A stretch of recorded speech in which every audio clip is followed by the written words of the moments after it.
Welcome to Small World Geopolitics. I'm David Small.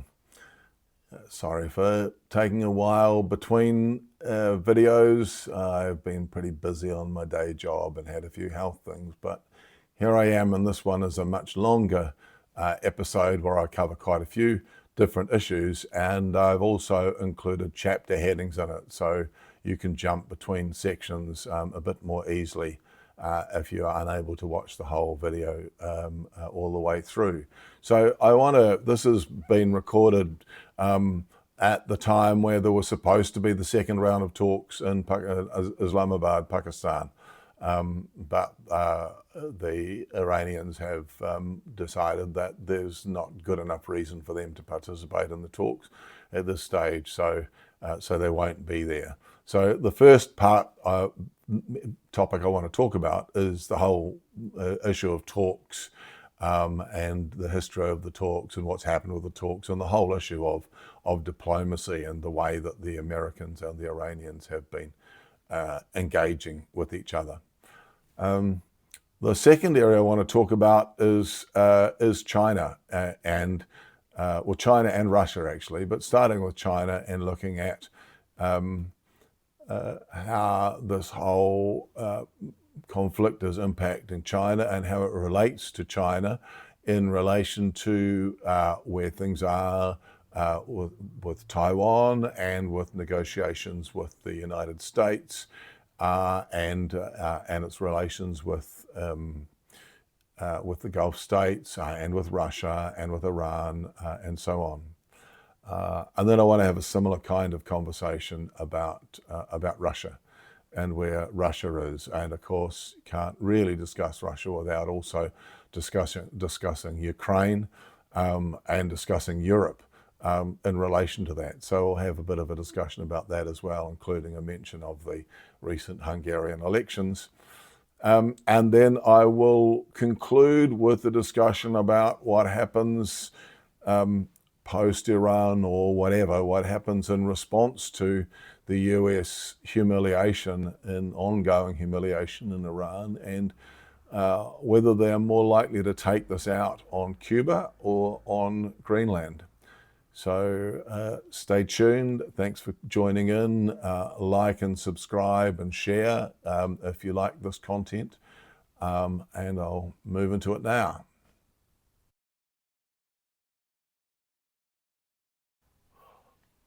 I think it's important to talk about the talks themselves. At the time of recording, the Americans are apparently about to go back to Islamabad for another round of talks, and the Iranians have said that they won't participate. They won't participate because they say that the Americans have not fulfilled their obligation and they're doing these blockades, and just on the eve of the talks they've seized an Iranian tanker. During the previous talks they tried to send a couple of warships through the Straits of Hormuz while the talks were going on. The Americans aren't really taking the talks seriously, so I want to talk about the whole sort of concept of talks and the history of talks. So I think the first thing to point out is that what is even talked about in the talks, the content of the talks, is profoundly shaped by the situation on the ground, the actual military conflict. You know, they say that war is an extension of politics by other means, and there is that kind of continuity in the sense that if you're winning the military conflict, your approach to the talks is different from the party that isn't winning the military conflict. So the sorts of concessions and positions that Iran had been taking previously, prior to the conflict, are quite different from the positions that they're prepared to take now.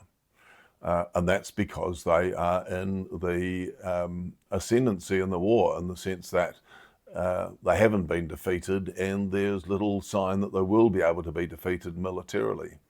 And the longer the war goes on, the more costly it will be to the US and its allies.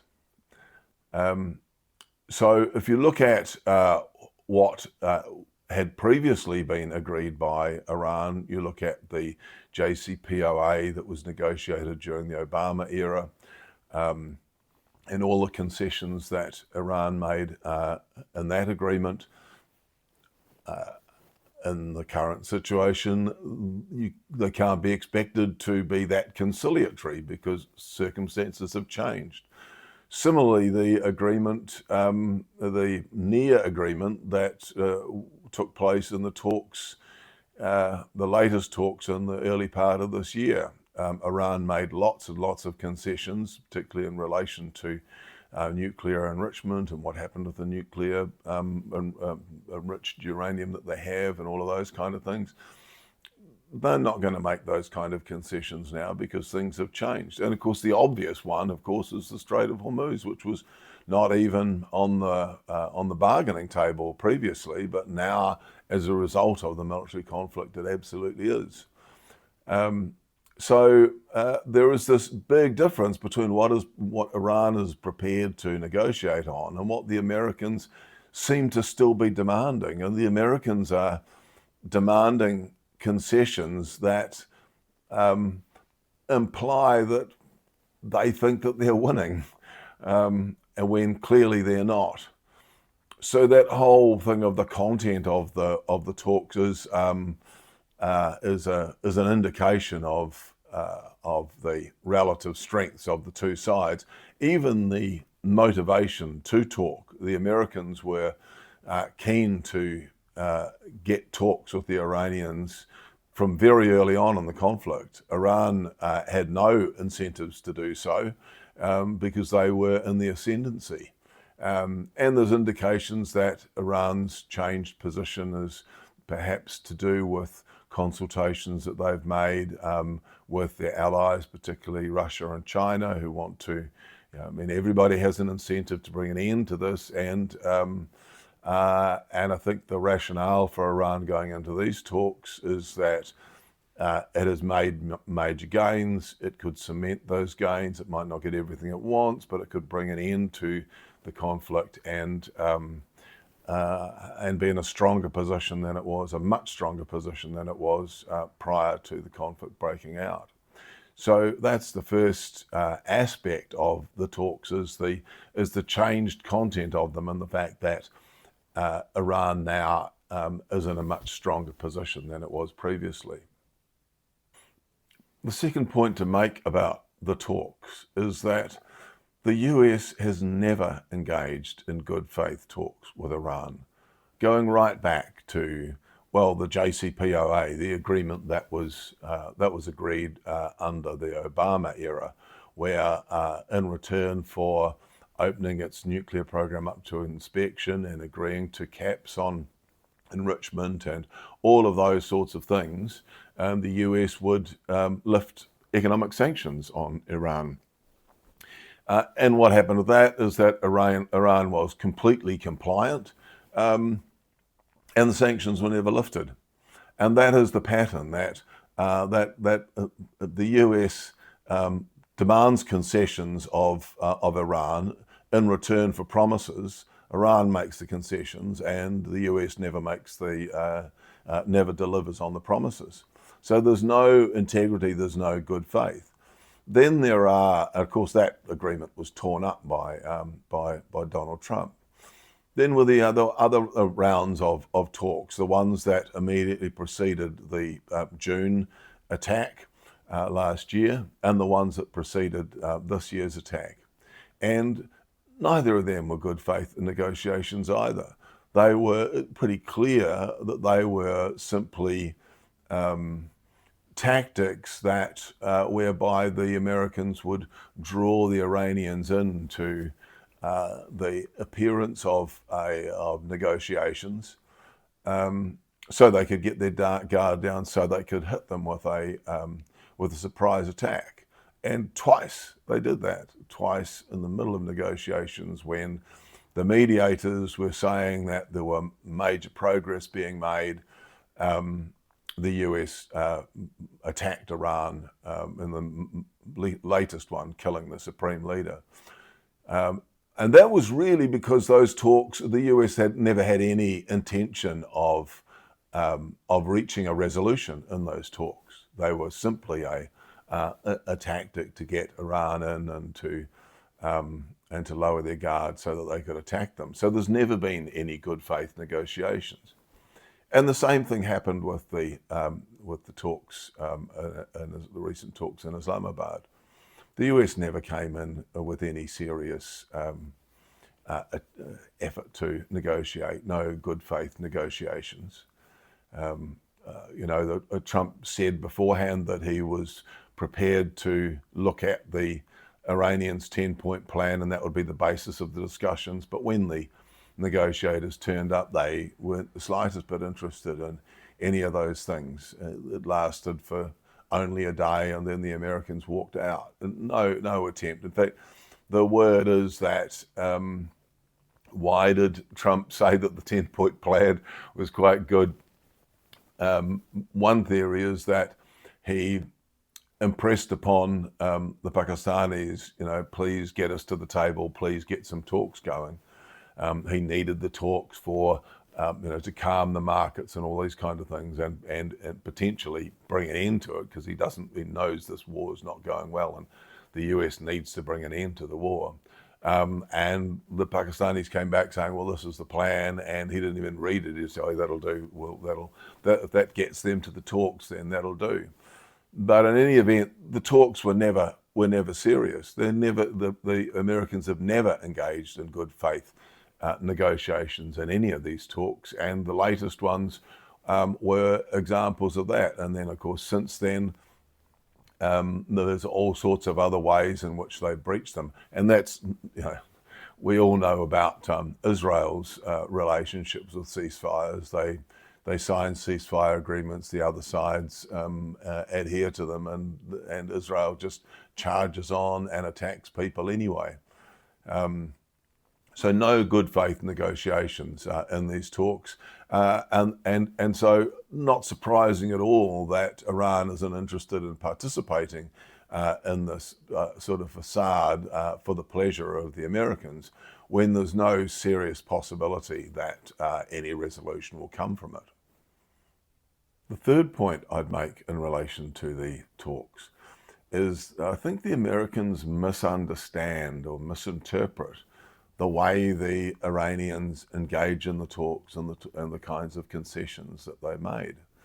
And gets back to this a whole kind of question which has never properly been answered. It was so obvious that the US plan of hitting Iran really hard and assassinating some people, and then the whole thing would crumble like a pack of cards, and it would all be over in a few days. It was so obvious that that was never actually going to work. That was never going to happen. So why did the Americans actually engage in this war in the first place? I mean, it's caused so much more suffering to the US, to the whole world, and was completely unnecessary. The Iranians were no threat to anybody. It has been called a war of choice. And I think some of this goes back, I mean, a lot of it, of course, is the Israelis talking it up and convincing the Americans that, this was a pack of cards, and if we just hit them hard, then it'll be all over really quickly. But I think a significant part of it is related to those talks as well. And I wonder whether, given how conciliatory the Iranians were, and how much they were prepared to concede, what did the Americans infer from that? I think that the Americans thought, if these guys are being that reasonable and they're making that many concessions, because they were making huge concessions. They were making huge concessions because they wanted to avoid war. The Americans, of course, they were never engaged in these talks seriously. They didn't want a resolution. They just wanted to get the guard down so they could attack them. But I think they interpreted the conciliatory and reasonable and good faith positions adopted by the Iranians, the concessions the Iranians made, as weakness. They thought, if they're being as reasonable and as conciliatory as this, they are really wanting to avoid the war, and the only reason they'd be wanting to avoid the war is because they know that we'll beat them. So this is a reason to go in. It's just kind of the way that they think, and that wasn't the case at all. The Iranians were well and truly prepared for this war, as they've demonstrated. But the Americans think that everybody is like them. They think that if Iran knew they could win the war, then they wouldn't be reasonable. They wouldn't be taking these steps to avoid war. And clearly that is what was the case. Iran was being reasonable. It wanted to avoid the war. It was prepared to make major concessions in order to avoid the war, and the Americans just wanted the war and were going to get it at any price, and they interpreted Iranian reasonableness as weakness, and that was one of the reasons that they decided to attack.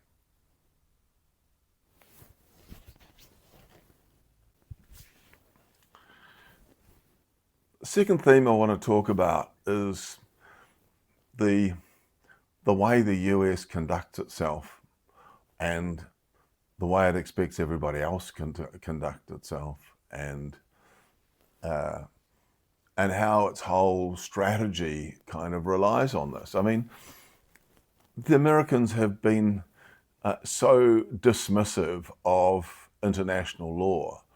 We've seen that for a long time. We saw it with the genocide in Gaza.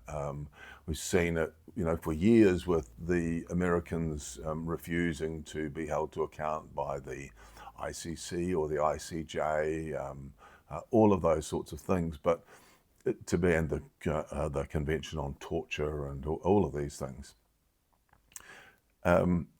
But to explicitly say, as Trump and Hegseth and others have said, that international law is kind of worthless, that they don't attach any value to international law, is really quite shocking. I mean, even Margaret Thatcher, one of her big things was, if we don't have international law, we've got nothing. The Americans are openly scornful of international law, openly transgress it, and kind of boast about it. And we've seen some quite kind of, horrific things. The Trump comment about bombing Iran back to the Stone Age of genocide, an active, open, gloating threat that they would genocide Iran, just quite shocking. But the point I wanted to make is that while they behave like that, they are tearing up the rule book. Their whole strategy is based on hoping that other people don't behave like that. If you look at the escalation in this war, the US and Israel started it, and every point of escalation, hitting nuclear sites, escalated by the US and Israel. Iran responds. Hitting infrastructure, escalation by the US and Israel. Iran responds. All the escalation has been from the Americans and the Israelis, never from Iran. And there are quite easy and very devastating points of escalation that Iran could engage in, and it doesn't. The Gulf states, who we'll talk about them later, are kind of involved in this and have still, historically and are still broadly on the American side. They could be rendered uninhabitable very easily by Iran by hitting their desalination plants. These countries where the 90% of their water comes from desalination plants would be uninhabitable, and this couldn't come back to Iran. Iran's water supply only about 6% depends on desalination plants, but Iran doesn't do that. Iran doesn't escalate.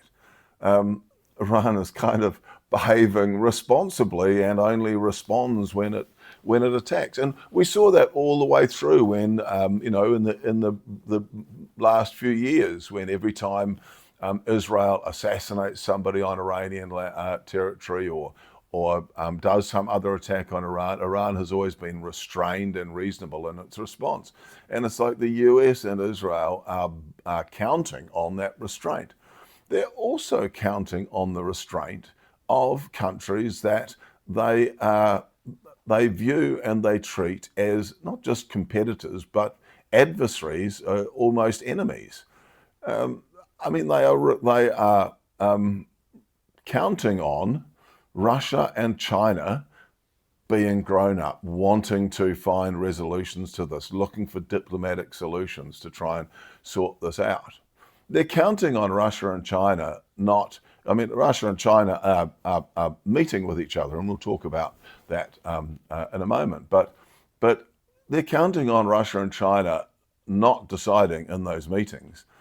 Look at that. The Americans couldn't even defeat the Houthis.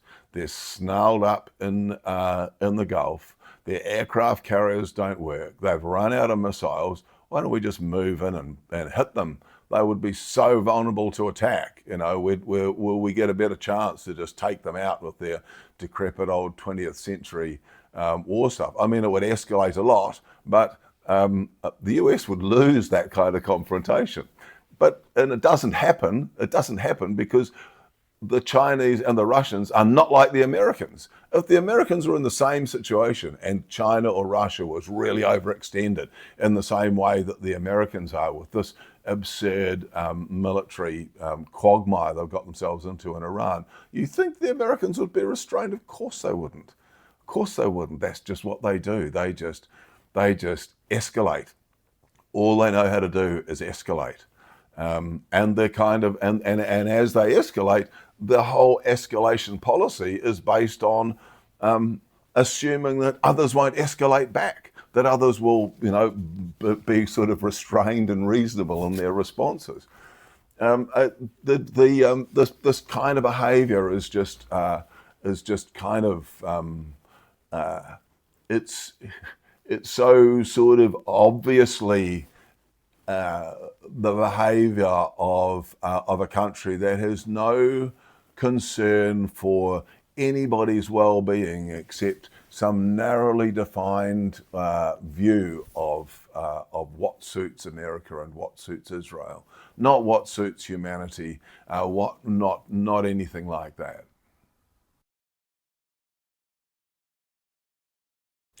Another important thing to talk about in relation to this war is what it's done to the American position in West Asia. We've all seen the maps of the American military bases all around the area and all of those Gulf states and everywhere right through West Asia. And of course the deal there was that those countries would allow American bases there and they would then be protected by the American military.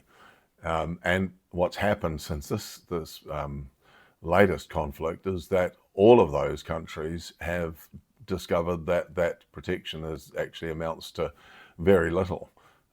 Their defences are running very, very thin, and even the ones they have are not very effective to stop Iranian attacks. Iran said beforehand that it viewed all of those bases and countries that housed them and supported the American-Israeli war effort as being legitimate targets, and it's pounded lots of these places. Lots of these American bases are now uninhabitable. So it puts these countries that had previously been solidly on the American side in an interesting position. They're discovering that the American guarantee of security is not what they thought it was. They're seeing the Americans, when they're scrounging around for every last THAAD or Patriot battery or whatever for air defences, that they're going to Israel instead of for them. Although a number of them were, from the early stages, urging the Americans to go hard against Iran, their position is now quite questionable, particularly the Gulf states, who, as I said, are incredibly vulnerable because they're living in uninhabitable areas of the planet, and if their desalination plants were hit, they would be. We're talking about mass evacuation. So the whole politics of the area has radically changed, and changed in a way that really adversely impacts the Americans.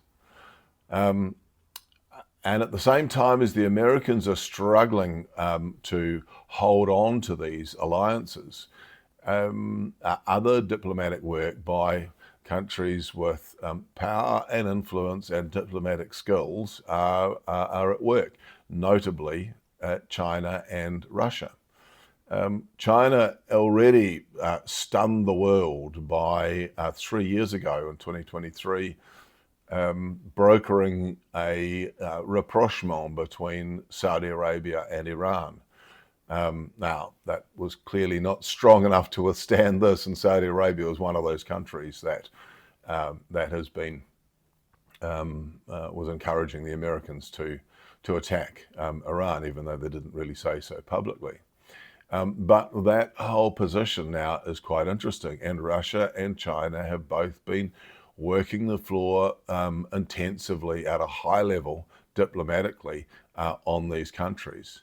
The couple of votes in the Security Council, the most recent one that was sponsored by Bahrain, I think, drafted by the Americans, but sponsored by Bahrain, the Chinese and Russians vetoed it, partly because it was just, I think, partly because it was just on the verge of the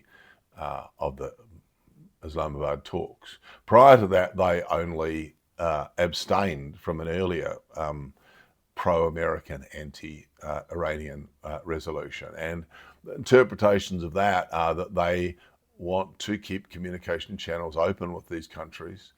They see that, they don't want to be seen to be siding with Iran and against the Americans in such a way that they close off communication channels with those countries.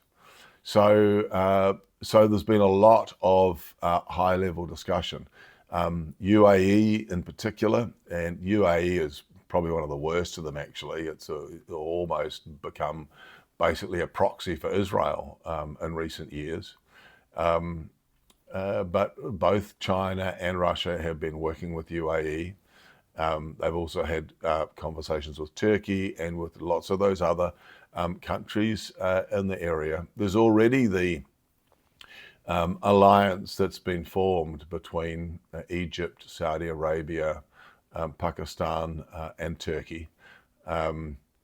But in addition to that, it looks as though, well, both China and Russia, using slightly different language, have been advocating in the last week or so a security arrangement for the area that is based on solely on those countries from the area coming to some agreement, including Iran, looking at the security needs of every member, and looking to find some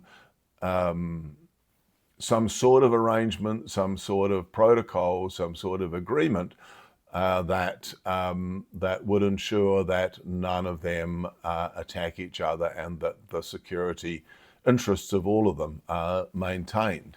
And the suggestion is that mutual security of all of them could be guaranteed by China, which is, again, one of the advantages of China having good relations with everybody. That, of course, would spin the Americans out into orbit. But it's interesting that both the Russians and the Chinese are talking about this, as a long-term solution, an agreement between all these countries of the area, so that their security could be met.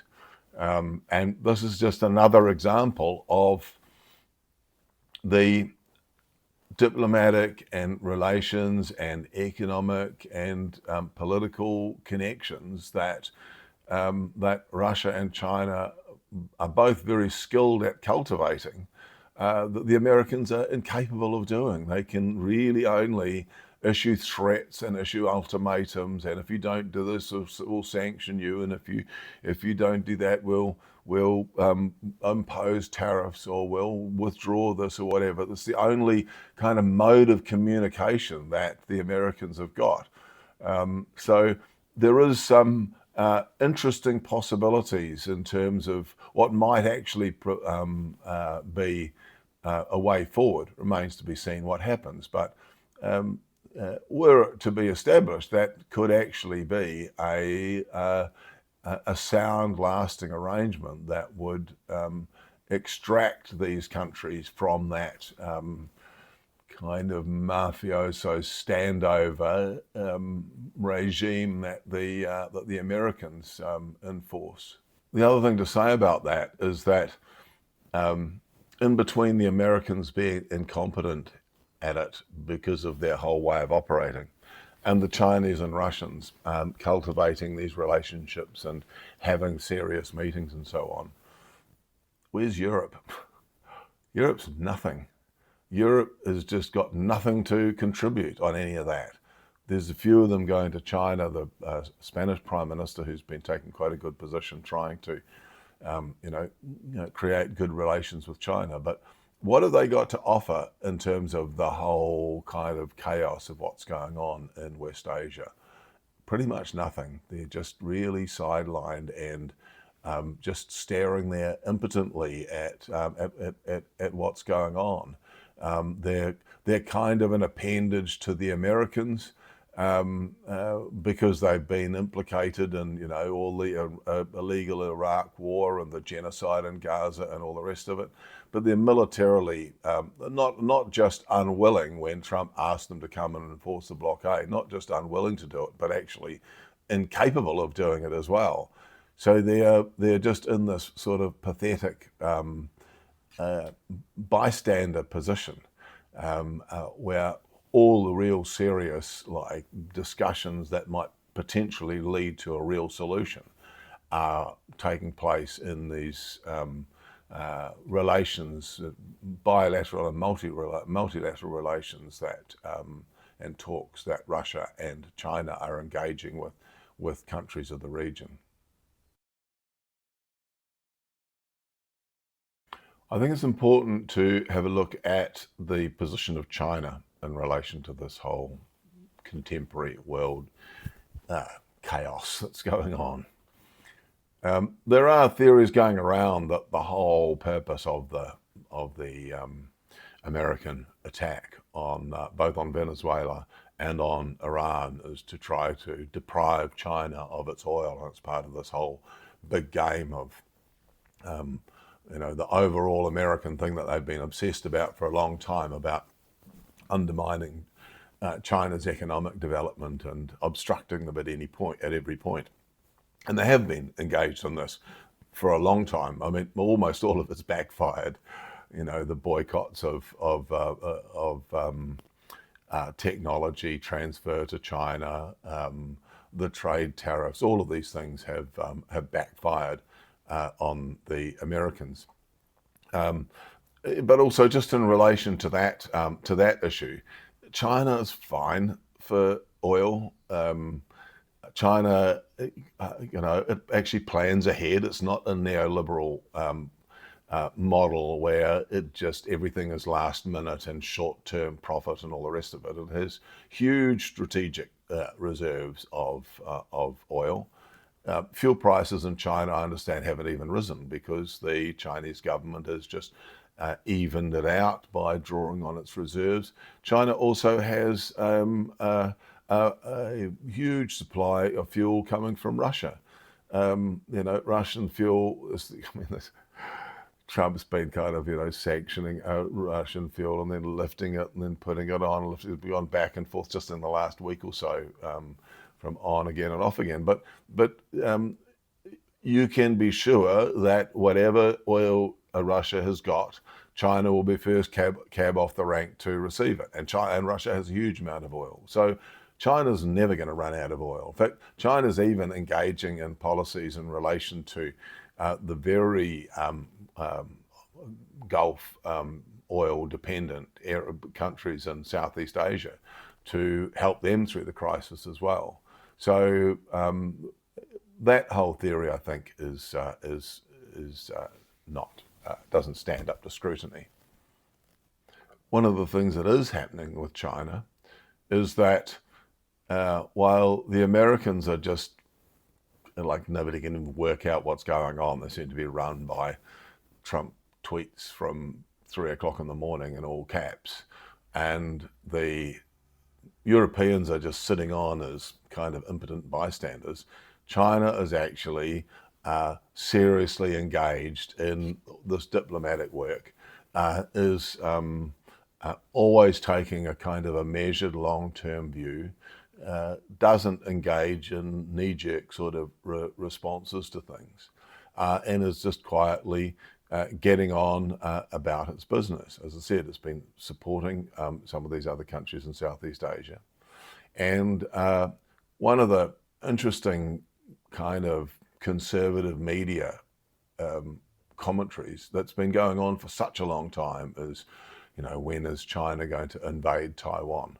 When the Russian conflict with Ukraine, the NATO conflict over Ukraine, it's like, oh, well, now next thing China will be moving in and invading Taiwan. China's never going to invade Taiwan. This is just a fantasy of American propaganda. China has, and it's drawn on things like China saying, Taiwan will always be part of us, and we will include that up, we'll maintain that up to and including, military intervention. That doesn't mean they're going to invade Taiwan, and they won't. What's been happening in recent years is that Taiwan and China have increasingly been, well, mainland China, having economic relations. China's now, mainland China is now Taiwan's largest trading partner. And interestingly, in the middle of all of this chaos, far from getting ready to invade China, we had the interesting situation where the leader of the KMT visited China on an official state visit, first one for a long time.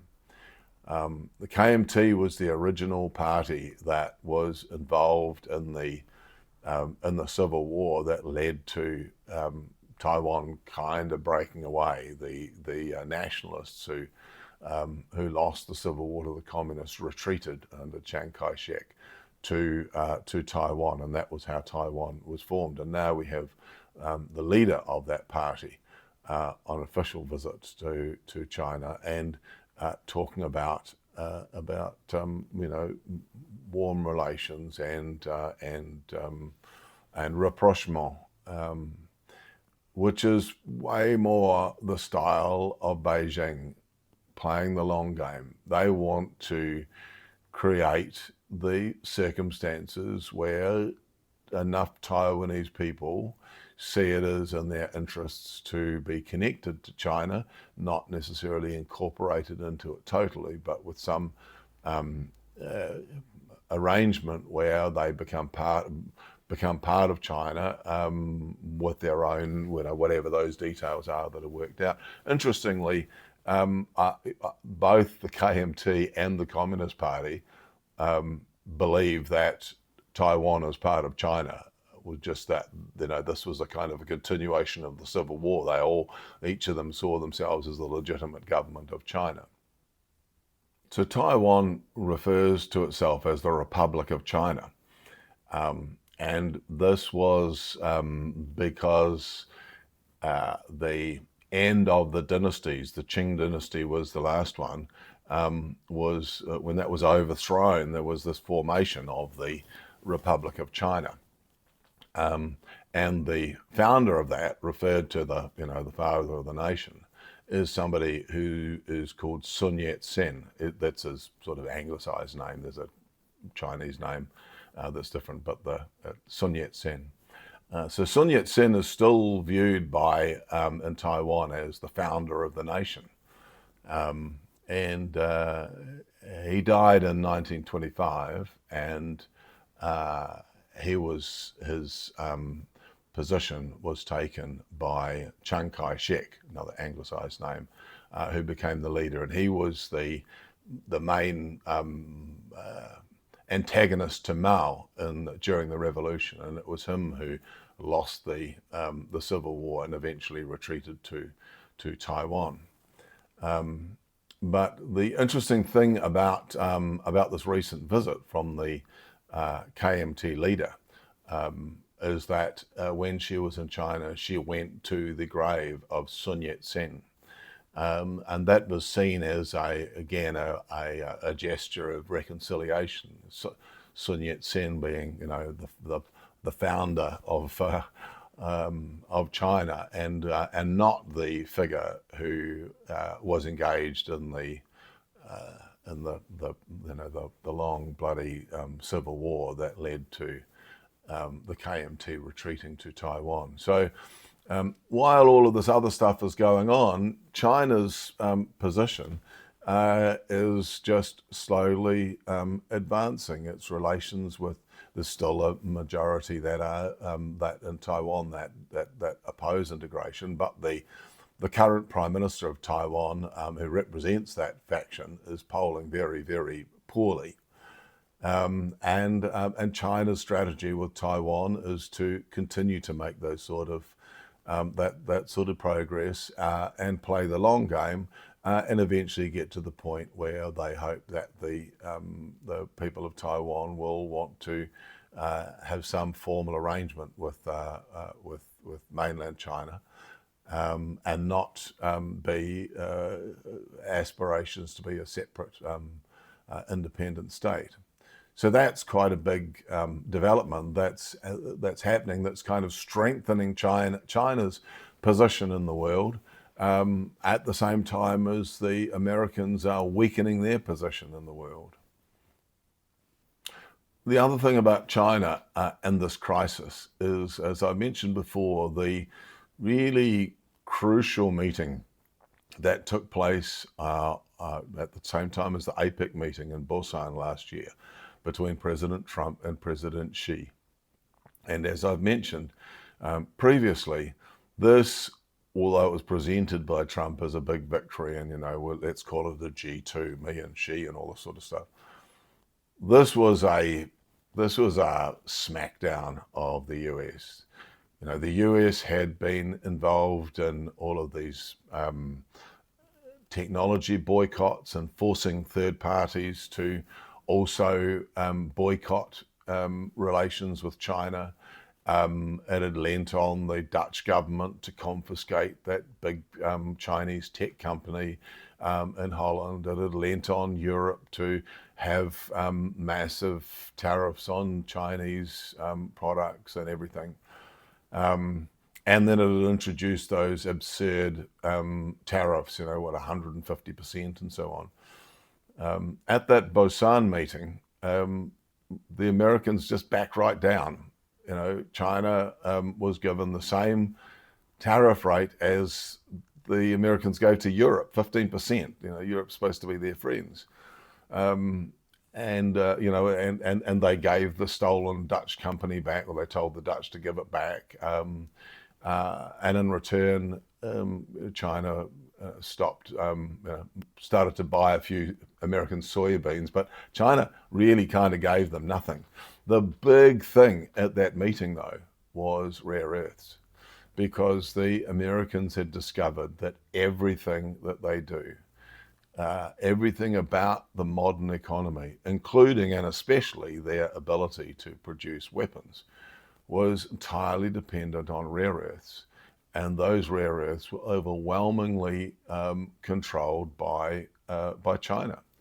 And China had, in response to American provocation, had suspended or blocked the export of rare earths to China. So what happened at that meeting gave the Americans a lifeline, but only a temporary one. It was agreed that the export of rare earths would continue for 12 months. And at the end of that 12 months, it would be reviewed. the Americans are incredibly reliant on Chinese cooperation for them to be able to maintain their military aggression.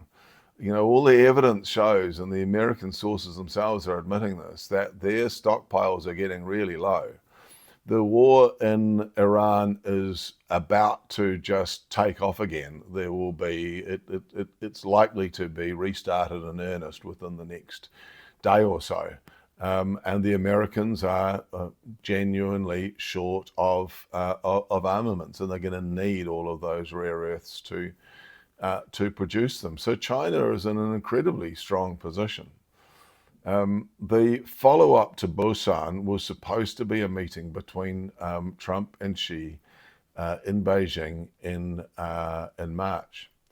And I think the plan for Trump was that he was going to have rolled Iran by then, and he was going to turn up back in Beijing with one of Iran's important BRICS and strategic allies, Iran, safely in Trump's pocket, and that this was going to swing the balance of power in those negotiations, and he might be able to, force some actual kind of significant concessions from Xi. What's actually happened is the exact opposite. Trump is now in a massively weaker hand. He's weaker militarily. He is weaker economically. He is weaker politically. He is weaker by every measure. And no amount of bluff or bluster or grandstanding or pronouncements on Truth Social at 2 a.m. is going to convince the Chinese otherwise. So that meeting has been postponed, and but it's still now going to happen, like in a few weeks' time. And that will be very interesting to see what happens there. Because instead of going in with a stronger hand, Trump is going in with a much, much weaker hand. So this will just kind of cement in his weaker position on the world stage, and we'll see what comes out of those negotiations. Very important ones to keep our eyes on.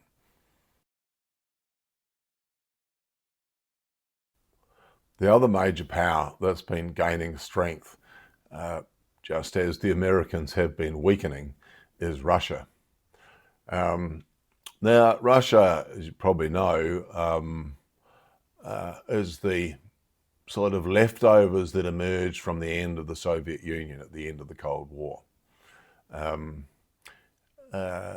happened at sort of 1989, 1990, when President Gorbachev agreed to the dissolution of the Soviet Union. Part of that deal was that if the Soviets agreed to disband, then and allow all of the countries that have been included under the Soviet umbrella to no longer be kind of controlled from Moscow, that the West, NATO in particular, would guarantee Russia's security by keeping where it was and not expanding NATO to fill the voids that were left by Russia, so that those former Soviet states would remain neutral and wouldn't become adversaries and aggressors and part of the NATO military machine. The general acceptance was that since a big part of the whole purpose of NATO was to contain the Soviet Union, now the Soviet Union was no longer there, that level of militarization and aggressive posture no longer needed to be maintained. And so the promise was that NATO would move not 1 inch eastwards. They were even saying it wouldn't even move to East Germany. It would just stay where it was. But pretty much as soon as the Soviet Union dissolved, NATO, various forces in NATO just kept going push, push, push further and further and further eastwards. And every time they moved further eastwards, the Russians said, "You said that you wouldn't do this. This is quite aggressive. Why can't these countries just remain neutral? You need to stop this advance." But Russia was weak. It was weak economically. It was in sort of political turmoil. It was in no position to stand up to this encroachment, and so it expressed its concerns, but couldn't really do anything about it.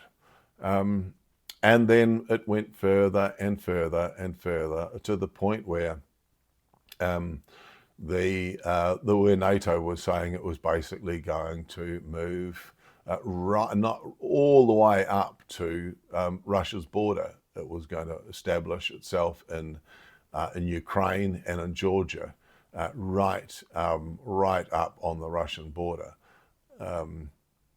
Is that exactly the sort of thing that the Soviets did in response to American aggression in Europe? What the Soviets did with moving missiles to Cuba. But Russia's objection to it was seen as being kind of precious and could be dismissed.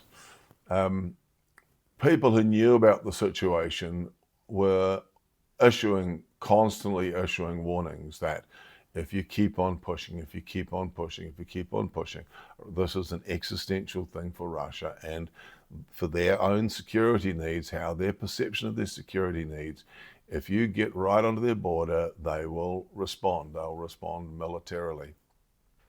2014, there was the coup that the CIA organized in Ukraine.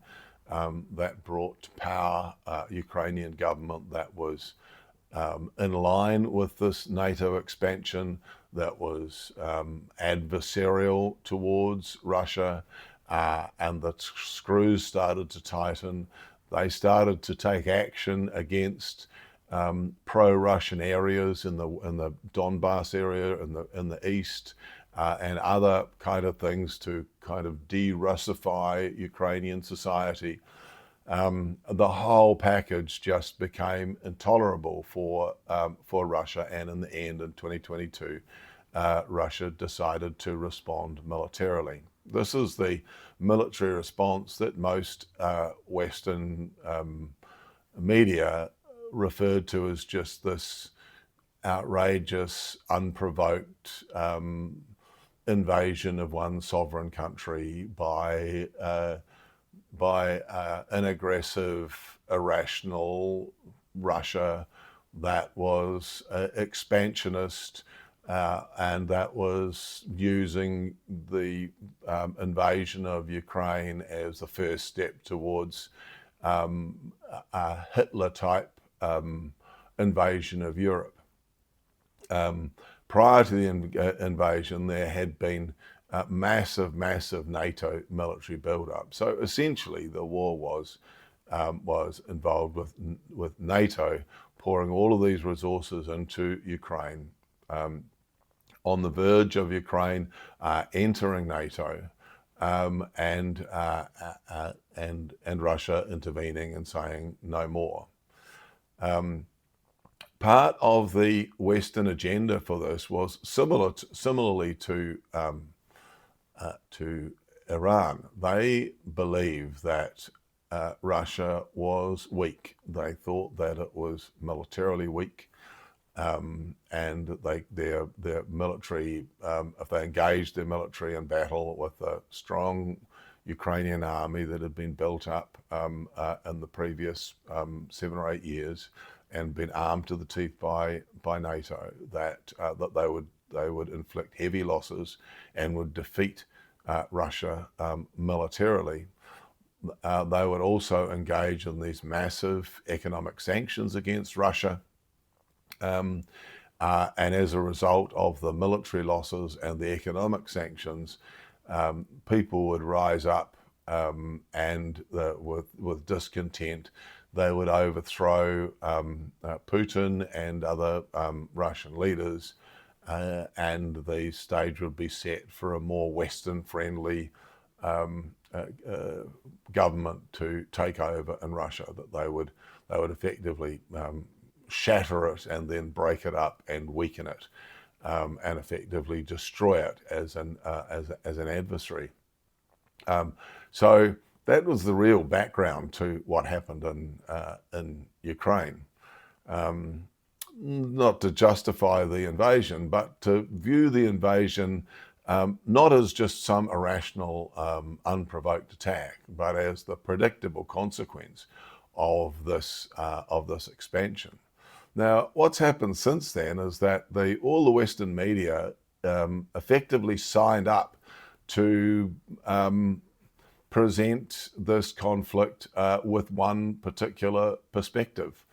And it was like the sort of war correspondents, all pro-Ukrainian, all anti-Russian, to the point where up until quite recently, and some still think that that Russia is being defeated militarily, and they're not. Russia is advancing, not all the time. It moves, it consolidates, and then it moves again. But Russia has been steadily winning the war militarily. And in the process, it's been grinding down and depleting the military stocks of NATO and the personnel of Ukraine. I mean, it's really been a NATO proxy war where NATO has been providing the money and the weapons, and Ukraine has been providing the manpower and the deaths. You know, there are stories of you know that Russians are losing a whole lot more people than Ukraine. I mean, in the last week or so, there were prisoner swaps where each side returned bodies of dead soldiers from areas, and the numbers of dead Ukrainians returned by Russia were in the tens of thousands, and the numbers of dead Russians returned by Ukraine were in the hundreds. There's a massive discrepancy between casualties. But so the whole Ukraine war has been a big running sore for NATO and for the US. And for Russia, it's actually, they are now stronger now than they were in 2022. Their economy has been built around a war economy. They've got a manufacturing base producing weapons. They've diversified their economic relations and are economically now stronger than they were in 2022. The Europeans kind of cut off their nose to spite their face when the Americans and Ukrainians blew up the Nord Stream pipeline. That was the conduit for Russian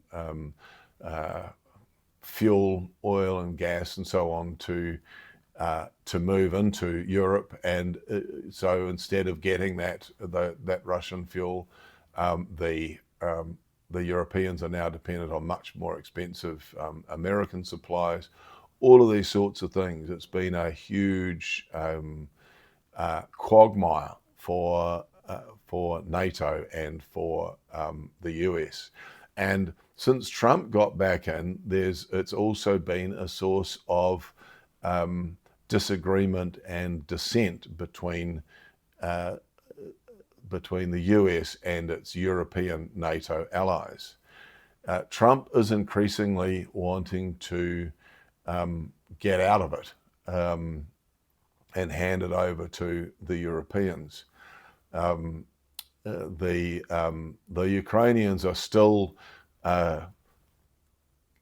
refusing to concede on anything. There were early discussions back in the first month after the conflict started in 2022, where Russia and Ukraine had almost reached an agreement, but then Boris Johnson, British Prime Minister, came over and scuppered that arrangement, because NATO wanted this war to be a way to severely weaken Russia. The Europeans won't even talk to Russia in this whole conflict. I mean, Macron, who's kind of a lame duck president of France, went there for a while, but they don't want to talk to him again. He had really nothing to say. But the Europeans are now so kind of determined on this that they're trying to get huge amounts of money again to double down on Ukraine instead of trying to figure out, cut a deal on the basis of what's been established. They're still insisting that that Russia can be defeated militarily, and just with more money and more resources, they will be able to do this. The recent Hungarian elections are also relevant to all of this. Orbán was a pretty distasteful kind of character. You know, he was a Zionist and all sorts of other distasteful things. But one of the things that Hungary under Orbán was doing was holding the line against the EU, putting more and more and more weapons and commitments into this conflict with Russia, that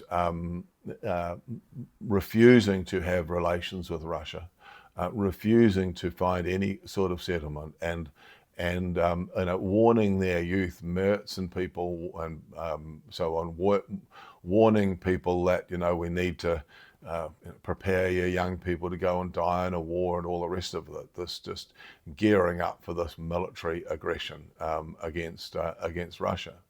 And so the EU put huge amount of resources into the opposition leader, and they got to change. So one of the things that's very likely to happen now is that obstacle to Europe, the EU, going all in on supporting Ukraine and maintaining its implacable opposition to Russia. There's nothing holding that back really anymore. And so that will just lead to more death and more destruction, in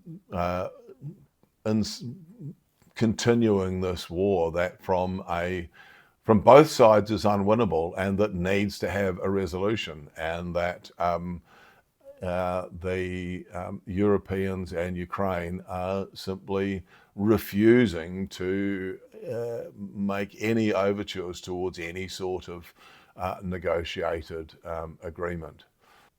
The one thing that is clear is that none of this is having the effect that they were intending it to have on Russia. Russia has strong political connections all over the place. It's got good relations with the BRICS countries, strong relationships with China, good relationships with India, relationships with the Gulf states. Politically, Russia is a good operator and has got good links with everybody really, except for the Americans and the EU. And economically, it's doing well as well. And ironically, it's getting a big financial boost as a big exporter of oil. There's this ridiculousness where the Americans were sanctioning anybody buying any fuel from Russia for a whole long time. Then the Straits of Hormuz get blocked, and they go, oh, okay, well, there's a shortage, so we won't sanction you now. You're allowed to buy oil from Russia. And then a week or so ago, it looked as though things were going to be open for, I don't know, like a day or so. And so they reimposed the sanctions and said, oh, no, no, well, the sanctions are back on. You can't buy Russian oil. And then, like within a day or so, when the sort of double blockade came on, they lift the sanctions again. They're just kind of this yo-yo, turning the sanctions on and turning the sanctions off. Again, just an example of the sort of flip-flopping around that you get from the United States, while Russia has been pretty steady and consistent in its positions, and has come through this period, is coming through this period in a far stronger position, politically, economically, and militarily.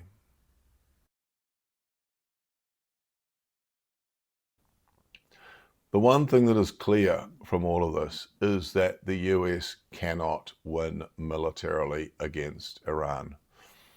They have been unable to get the early blow. They are suffering huge casualties. Iran still has a whole lot more to go. It can inflict a whole lot more damage. The Americans keep saying that their navy's destroyed, but Iran has ways of operating on land, sea, and air. This is before even before their allies Ansar Allah or the Houthis have been sort of properly called into action, and they're ready to go. And if they block the Red Sea, the whole oil shortage and the economic consequences will be huge. So the Americans absolutely need to find a way to end this.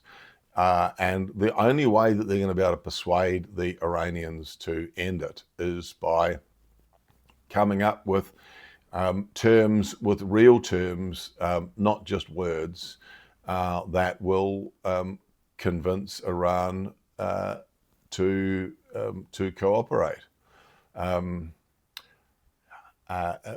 And the circumstances are such that for Iran to stop or start, it's very easy for Iran to turn it on or turn it off again, because of its control over the Strait of Hormuz.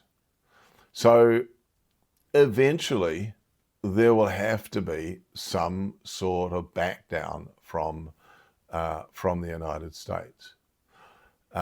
Trump will try to spin this as a victory. He's already claimed victory so many times. We've won the war. The war's over. They've given in. We've achieved regime change. They've given up their nuclear. All this stuff that he says, and maybe his constituency will believe that. But Trump is really going to need an obvious, actual, clear victory between now and November, when the midterms happen.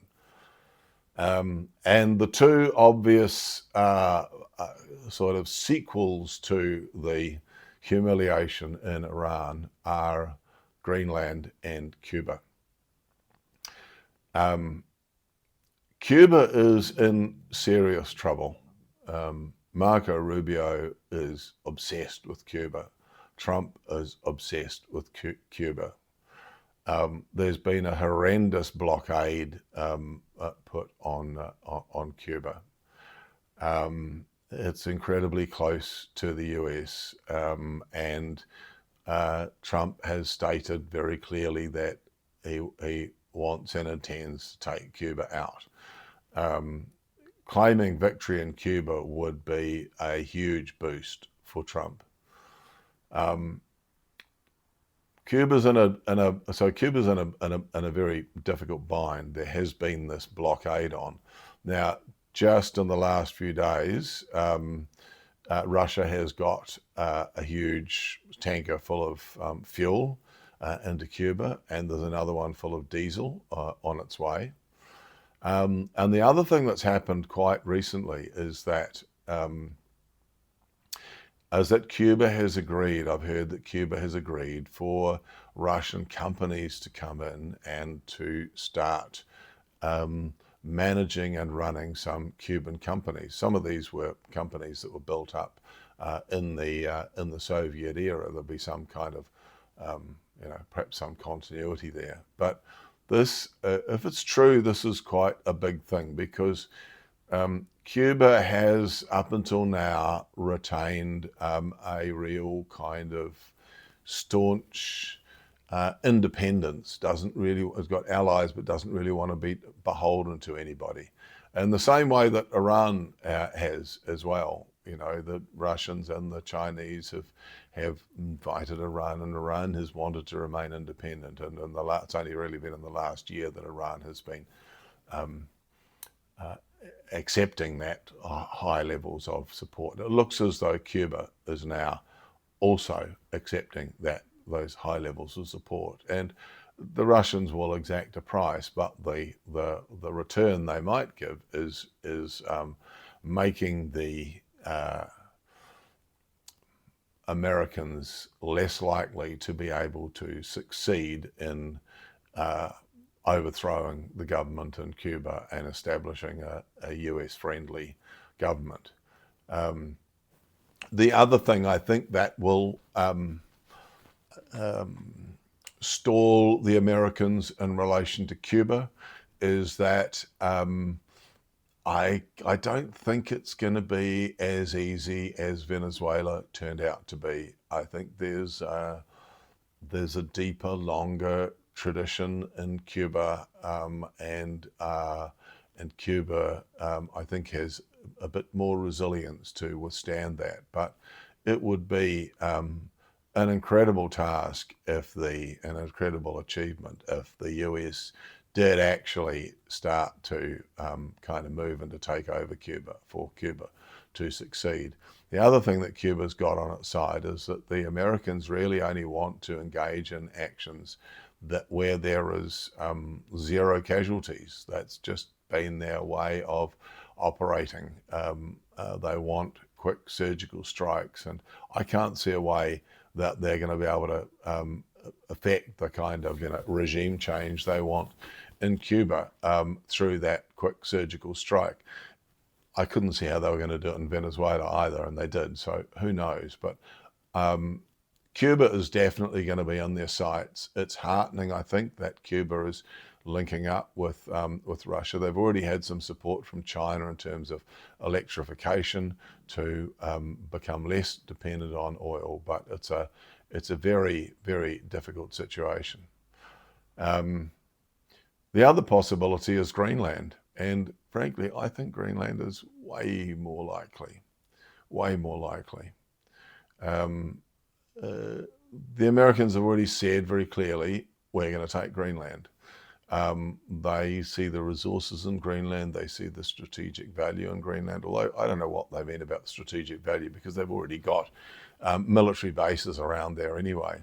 But there's a couple of things I think that make that easier. Even though the people of Greenland are opposed, there's a very small number of them, and the sort of number where you could give reasonably sizable cash handouts as a sweetener and give them some sort of self-government or some enclave or something that they could have that might satisfy them, and then they would just seize it.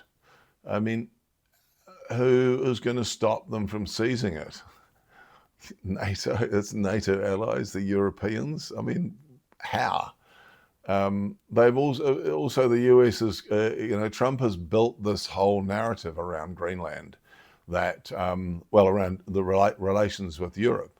We asked you to come and help us, and you didn't help us. What sort of friends are you? We've been, in the relation to the Strait of Hormuz, we've been pouring all this money into NATO. You lot have been freeloading. We've been paying for the whole war in Ukraine. Why aren't you guys stumping up with it? He's got this whole narrative that the US has been propping up Europe, and to a certain extent they kind of have too. They have been pouring a whole lot of resources in there. So there is this kind of contempt and disdain for Europe that Trump could easily use to justify taking over Greenland. It's strategically important in terms of the whole sort of Russian expansion and influence over the Arctic and those waters and so on. B, it's got the minerals that would be in American interest to retain. And C, it's controlled by these people, these countries, these so-called allies in NATO that have been takers and not givers. So I think they could rationalize it. I think they could actually do it. I can't see how that would be opposed. We've already established they don't care anything about international law. And the American public would probably love it. And even if, a few and whatever is left of the Democratic Party might, express concern at the time and want to be friends with NATO, would they give it back if they won the election? I bet they wouldn't. It would be, I think the chances of America just moving in and taking over Greenland between now and November are very high. This is Small World Geopolitics. It's a channel I've just started. If you like this content, please like and share and subscribe to the channel. Thank you.